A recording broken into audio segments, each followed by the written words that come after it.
오늘 하루 이슈의 중심 김경래의 최강시사.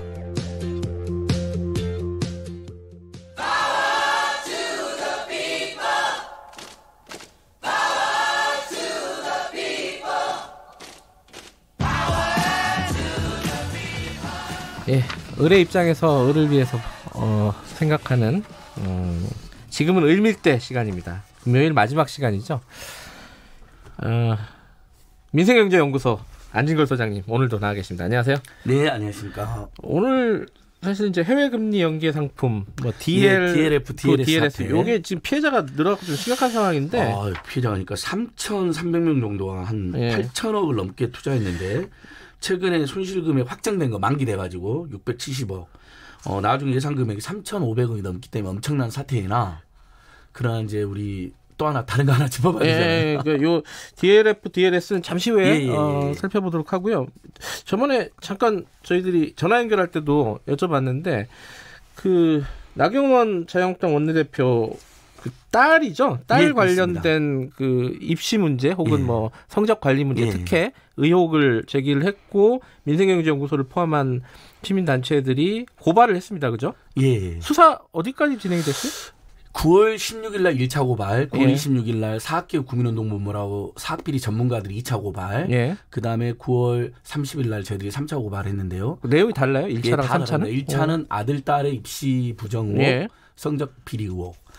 그다음에 사학개혁 국보는 최성해 총장까지 포함해서 나경원 의원 따님의 성적 비리 의혹을 훨씬 더 자세하게 이렇게 읽고 3차는 우리 KBS 이하진 기자도 얼마 전에 이제 나오셔가지고 아무리 단독 보도를 해도 아무도 의미 있는 한표를 다른 언론 받지를 않는다. 그 다음에 나경원 의원 측으로부터 KBS 기자님들이 민사소송 5천만 원, 형사고소도 당하고 언론중재 제소당했다. 그 다음에 뭐 보좌관들이 압박한 거 뭐 그래서 KBS 기자님들이 겁박을 받았다라는 표현을 공식적으로 하셨거든요. 그거랑 사실 저희들한테도 가짜 시민단체다, 정치 공작이다, 뭐 뒤에 배후 조종을 당하고 있다, 뭐 가만히 안 두겠다 이런 취지로 대변인 정책위원장 그 정책위원장도 에피리면 또 최강기사 나와서 말씀하셨잖아요. 정용기 정책위원장.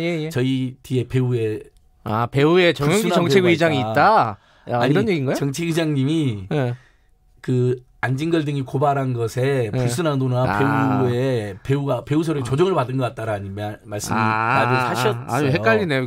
근데 뭐 배우가 있어요? 저기 이 방송 벌써 최강시사만 2년 넘게 2년 가까이 출연하고 있는데요. 배우는 우리 국민들과 함께 항상 오고 있죠. 그러나 제가 모든 국민을 대변한다고 감히 생각하지는 않습니다. 항상 국민들 의견도 각각이기 때문에요. 근데 그거는 고발은 한 건 아니죠? 그 부분 내려서 명예훼손이나 협박으로 KBS 기자들이나 저희들은 협박까지 있었다. 중대한 어떤 일종의 입을 봉쇄하기 위한 강한 제1야당의 원내대표, 정책위원장, 대변인, 법률전담까지 다 나서서 저희를 공격을 했는데 겁이 안 날 수가 없지 않습니까? 사실상 저는 협박으로 느꼈거든요. 그래서 KBS 기자들에 대한 협박, 저희들에 대한 협박까지 고발했습니다. 근데 오늘 저는 우리 최강시사를 위해서 제가 굉장히 중요한 자료를 하나 들고 왔습니다. 잠깐만요. 근데 검찰이 수사를 하고는 있어요? 근데 벌써 20일 다 돼갔잖아요. 아직까지 수사한다는 연락이 전혀 없습니다. 어떻게 이렇게 조용할 수가 있는지 고발인 모르겠어요. 조사 아직 고발인 조사 연락도 없고요. 9월 17일 날 문자 하나 딱 신도 검사실에 배정되었다. 배정은 됐다. 간단한 문자 하나 외에 아무런 연락이 없습니다. 그러니까 저희들 사학비리 전문가들이 보기에는요. 조국 후보 따님 논란보다 훨씬 무거운 의혹이 있습니다. 어떤 건지 좀 아들, 딸 관련해서는요. 아들은 이제 예일대 입시 과정에 서울대 연구실을 부당하게 사용한 건 확인이 되었잖아요. 팩트로. 그다음에 경시대하고 논문대에 제출한 것도 확인이 됐고 그다음에 예일대를 입학한 거 아니냐라는 의혹이 있어서 지금 미국에 있는 전문가들하고 한국의 시민들이 청원을 받고 있습니다. 10만 명 가까이 청원을 지금 받고 있고요.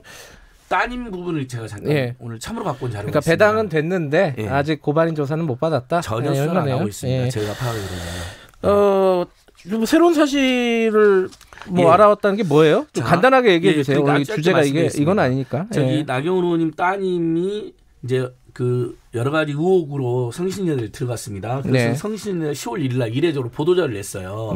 심하진 전 총장실에 여러 전횡과 비리가 있었고 법으로 처벌까지 받았다.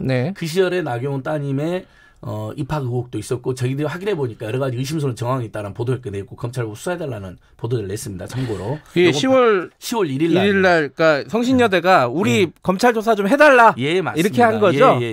이런 일은 참 있는 일입니다. 예를 들면 무슨 지적을 받으면 변명하거나 숨기잖아요. 보통은 이분들은 나서서 이거 명확히 규명해서 우리 명예 회복돼야 되고 좋은 민주대학 되겠다라고 밝혔고요. 그러니까 이게 뭐 헷갈리시는 분이 있을 텐데 청취자분들 중에 이게 심하진 당시 총장이 지금 물러난 상황이에요. 물론 새로운 총장이 사학 비리로 저희 구속이 됐습니다. 예전에 비리를 밝혀달라. 우리 좀 새로 좀 시작해 보고 싶다. 뭐 이런 취지였던 거죠. 2018년도에 새로운 총장에서 감사를 했습니다. 의혹이 많으니까. 그래서 많은 의혹이 있다라고 이제 지적을 했는데. 근데 이 안에 이제 나경원 원내대표 자녀 문제가 들어가 있다는 거죠. 들어가 있습니다. 따님의 의혹이 있다. 입시 의혹, 성적 의혹이 있다고 되어 있고요. 그러니까 새로운 사실은 그런 근데 새로운 사실은 제가 그래서 저번에 이제 KBS 이하진 기자님도 열심히 보도하고 계시는데 여기까지가 확인됐습니다. 나경원 따님이 총 8건이나 성적 정정이 있었는데 성적을 정정해줬다. 성신여대 감사 보고서에도 보면 비정상적인 급격한 상승이 있었다라는 지적이 나옵니다. 근데 실제로 보면 가장 심한 경우가 D0에서 A 플러스 무려 10단계가 올라갑니다. D0에서 A 플러스가 있어요? 제가 우리 앵커님한테 다 보여드릴게요. 이렇게 8건에 유튜브 라이브로 보시는 분들은 이 서류가 보이실랑가 모르겠는데 8건에 그런 게 있네요. 진짜 D0에서 A 플러스.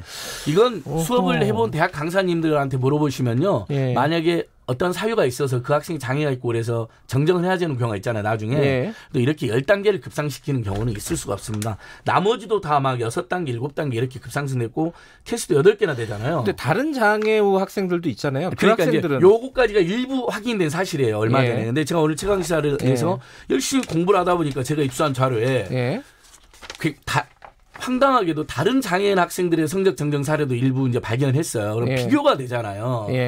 다른 장애인 학생들은 우리 앵커님한테 보여드리면요. 자, 그 비슷한 시기 학교를 다니는 학생들 중에 5명의 학생이 있습니다. 다 나경원 원내대표 따님은 8건이나 고쳐졌잖아요. 급상승. 자, 다른 학생들 보십시오. 한 건이나 2건밖에 고쳐지지가 않았습니다. 그렇죠? 1인당 한 건이나 2건 정도 나경원 원내대표 따님 8건이나 물론 이게 전수조사를 한 건 아니고요. 일단 조사된 결과에 따르면 당시에 대부분 조사한 내용입니다. 이제 추가로 확인될 수도 있는데 장애인 학생이 많지가 않으니까요. 특별 전형으로 들어온 학생이. 정정의 단계를 보면은 정정 단계도 한 단계나 2단계밖에 오르지 않습니다. 당장 딱 눈에 보이는 게 C 플러스가 B 플러스가 되고 예를 들면 여기 B 플러스 가족복지론에서 B 플러스에서 A 마이너스로 가잖아요. 그러니까 한 단계만 올려줍니다. 일단 A 플러스로 정정한 사례는 없네요. 다른 학생은. 단계가 한 단계나 2단계만 올려줍니다. 그러니까 예를 들면 담당 교수가 나중에 이 학생이 장애인 학생에서 그 상대평가제가 아니라 절대평가도 가능하다고 해서 고칠 수 있는데 자기도 원래 평가했던 거에서 많이 안 올리는 거죠. 당연히. 근데 나경원 원내대표 따님만 총 8건에 그다음에 10단계까지 급상승한 정말 황당한 사례가 있다. 이것은 저는 비리가 아니고서는 설명할 수 없다고 봅니다. 그래서 오늘 최강시사를 위해서 제가 확실히 갖고 왔습니다. 다른 학생들 5명의 학생은 한두 건밖에 안 고쳐져 있고 그 상승 단계도 한두 단계다. 다 예외 없이. 그러나 나경원 원내대표 따님만 총 8건이나 고쳐졌고 확인된 것만 많게는 10단계까지 급상승했다. 그다음에 나머지 학생들은 다 담당 교수들이 고쳐달라고 합니다. 근데 나경원 원내대표 따님은 학과가 개입해가지고 고쳐달라고 한 케이스가 발견됐습니다. 원래 담당 교수가 고쳐달라고 그래야 되잖아요. 근데 해필이면 나경원 원내대표 따님만 학과가 직접 나서서 고쳐달라. 이런 케이스가 발견됐기 때문에 검찰이 수사를 하면 바로 밝혀낼 수 있는데 왜 수사를 안 하는지 모르겠습니다. 이 부분은 오늘 새로운 일종의 단독 제보로 갖고 온 것이죠. 저희가. 여기까지만 하죠. 그러시죠. 시간이 많지는 않은데 이게 중요한 것만 좀 여쭤볼게요.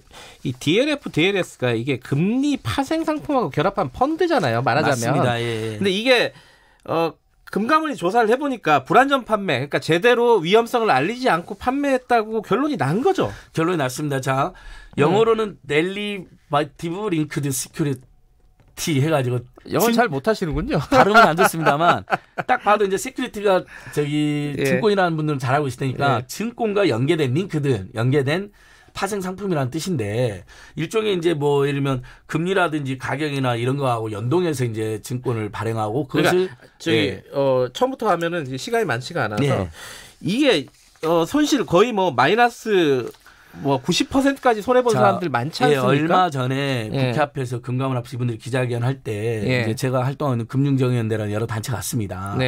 1억을 넣었는데 영원됐습니다.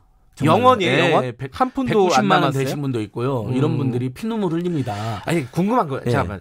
궁금한 게 이 소비자들 그러니까 여기에 가입한 소비자들은 다 피해를 봤는데 금융회사는 피해를 봐요 안 봐요? 안 봅니다. 전혀 안 일단 봐요? 은행들이 주로 팔았잖아요. 네. 이제 TLS랑 연계된 펀드, TLF, F가 펀드잖아요.